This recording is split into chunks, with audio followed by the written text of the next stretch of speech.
Welcome back, everyone. Hopefully you guys are doing well, and today I'm going to be bringing you another behind the scenes, and this one is going to be a little bit more, maybe a little bit different. I wanted to try something a little new with the behind the scenes, but this one is going to be primarily focused on a practice that I did recently.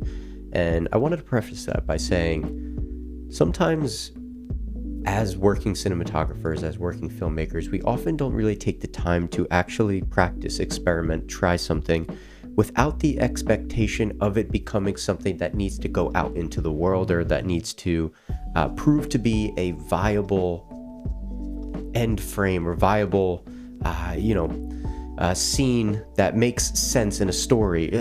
I feel like sometimes we forget about the fact that we could just experiment, that we could just try things, that we can take our time with lighting to be able to see things that work, see things that don't work. And I think that's really something that we did, and I'm really proud of on this one. I really wanted to use it as a basis to be able to try to light a night interior in a way that maybe I didn't feel I had a place to do, if that makes sense.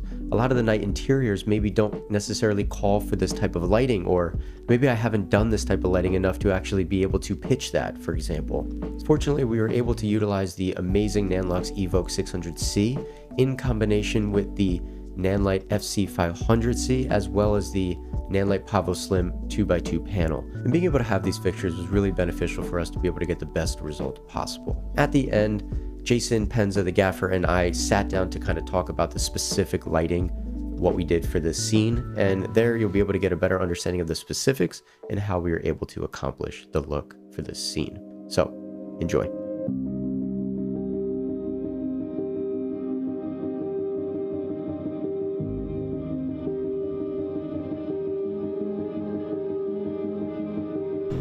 Dang, this thing goes all the way to 20,000 Kelvin. That's crazy.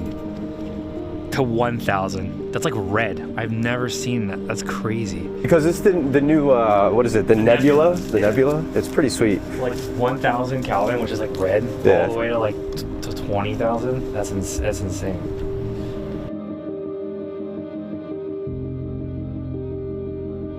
Open it up all the way.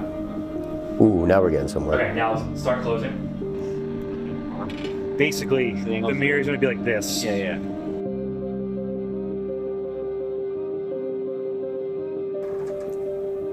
Yeah, it definitely feels better. That. You're seeing the... Yeah, that could also be just me moving the shear over just a little bit to try to help That would be so... not add any more grip.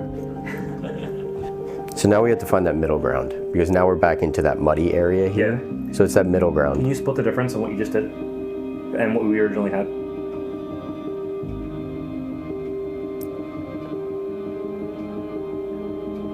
So is this to me is a little bit of an eyesore? It is. Okay, for so sure. we're on the same page. Yeah, for sure. Is there a way to get the sodium vapor to hit on the wall?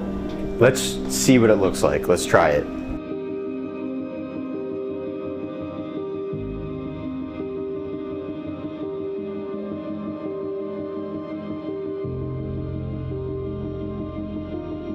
So obviously the mirror's going to be in your shot, but this is giving him a backlight. What does it look like?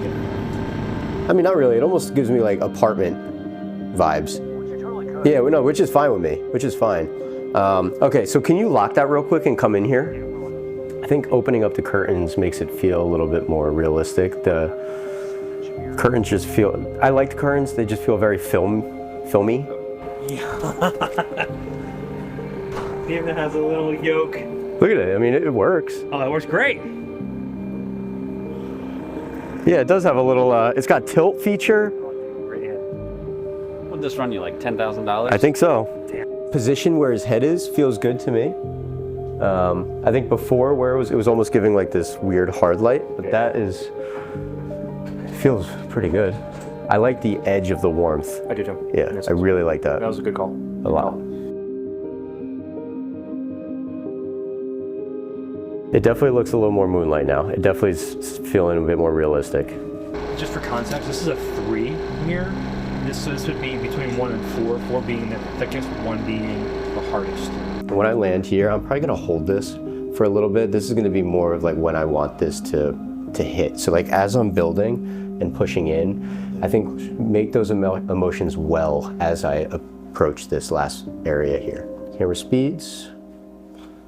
And action.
All right, so we just wrapped the first scene, and I think it went really well. It took a little bit longer to set up, but I think that was just due to the fact that we didn't come into this super prepared and that we had diagrams or anything along those lines. So we wanted to come in with the idea of experimentation and kind of live within that mentality of experimenting. It was a bit of a challenge to kind of balance the mentality of naturalism and sort of what would be realistic versus, okay, let's actually think outside the box here. Let's try something new. Let's try something a little heightened, something just a little bit different, and try to live in that world a little bit and try to find that mental balance.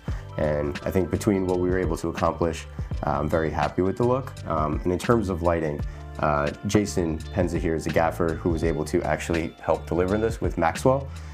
So yeah, I just want to dive a little bit into what specific fixtures we were using, how we were able to accomplish the look that we did here, and yeah, talk me through a little bit about what we were able to do.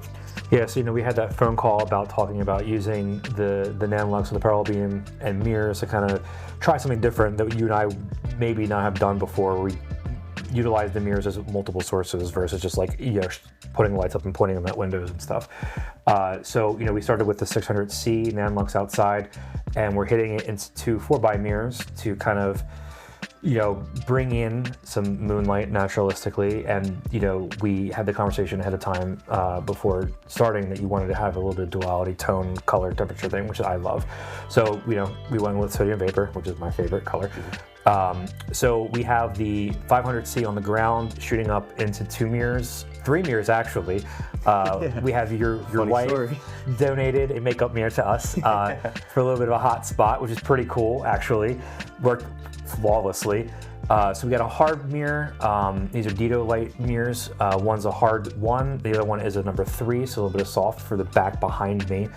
And this allowed us to essentially make 3 lights out of 1 without having to break our backs too much. Small genie team on this, so it's trying to keep it minimal in a sense, but also make it feel like it's something bigger than that. Right. The one thing I want to note too is with the moonlight, you used the bigger mirrors for that, right? Yes. Because you wanted that to just, because moonlight's obviously a bigger source. Is that sort of your mentality? Yeah, I mean, with the big mirrors, they're a hard source because the moon is a hard source, and we want them to be big and feel like they're distant.